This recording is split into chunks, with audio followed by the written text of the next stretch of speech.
Hi guys, welcome back to the channel. So I wanted to react to this video from an ER nurse, and this is an example of how far we've let this insanity go, how far it's been taken, and why we need to push back continually, because accepting a man as a woman has led to us being coerced into changing our language, changing the way we operate at a place of work, at a place of business. It's led to all sorts of ramifications, and I think this is a good example of that. So without further ado, let's take a look. All right, so definitely to rule out your pneumonia, we're going to need a chest x-ray. But prior to that, because it's radiation, we're going to need a pregnancy test. Oh, you're trans? Okay, let me just check the chart. Yes, yeah, I do see you're trans. Sorry about that. It's right here. Let me just call x-ray. Yes, hi, x-ray. Patient XYZ. Yes, I see that you ordered a pregnancy test before their chest x-ray, but this patient is actually trans.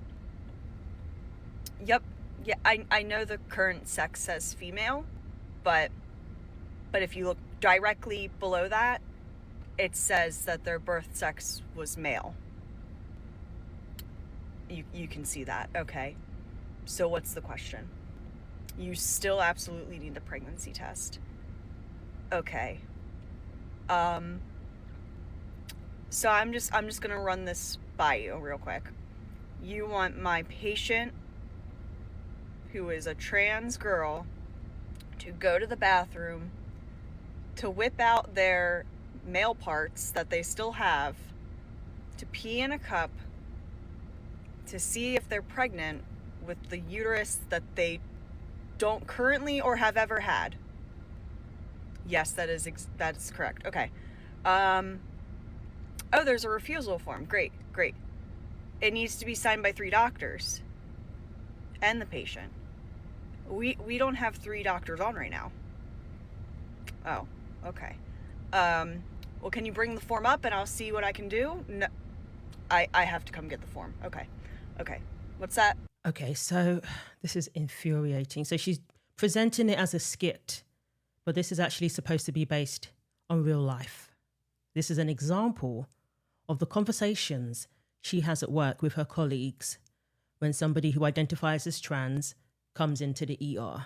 You'll just pee in the cup. Okay. All right, great. Thanks. Sorry, I know this is kind of a pain. What's that? You need the sample to be blood. Okay. All right. Thanks. Bye. Incredibly frustrating listening to that. Even more frustrating if you are actually a nurse who has to deal with that. So they are using resources. They are getting people to spend their time doing completely pointless tasks, all to appease somebody's delusion. So somebody doesn't get their feelings hurt by being reminded that they're a man. That's what this is about. There's no medical benefit to giving a male a pregnancy test. No medical benefit whatsoever. It's purely to appease their delusion, purely to affirm their gender identity.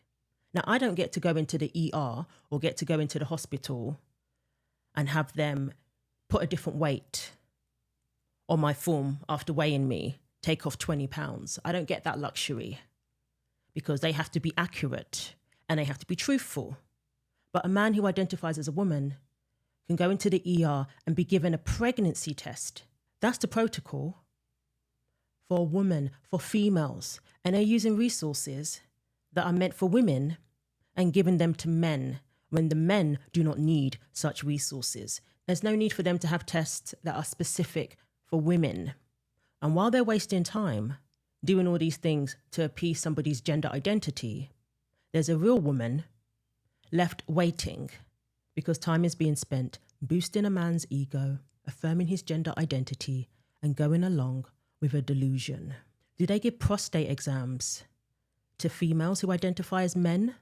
I doubt it, because ain't nobody got time for that. But when it comes to these men who identify as women, they bend over backwards to accommodate what could very well just be a fetish. I don't hear these stories when it's the other way around. And you mean to tell me that this isn't the patriarchy repackaged? Not to mention that this is a female nurse having to waste her time doing this. It's even more insulting. She knows full well what a woman is and what women go through. She's now having to spend her time on a call, going back and forth, trying to get her head around the fact that they want her to give a pregnancy test to a man. This is what trans means. When they say trans women are women, they mean that society must spend time and resources indulging the delusion that a dude with a penis and testicles, or a dude with a surgically created wound where those two organs used to be, could be with child and at risk of exposing said child to harmful radiation from X-rays. Those tests given to women is to protect an unborn child, something that we do not need to worry about when it comes to men, when it is impossible for that man to even be open to such a risk. How insulting. This needs to come to an end. The worst place where this delusion should be coddled is in a place of work, especially a hospital, a medical center, life and death situations. That's how far we've taken it. I really hope we start seeing people refusing to go along with this. I'm thankful for this nurse speaking out in the way she has and giving people a glimpse into her world when it comes to dealing with gender identity in a hospital. So let me know what you think. Thanks for watching. Like, comment and subscribe. Take care of yourselves, and God willing, I will see you in the next video.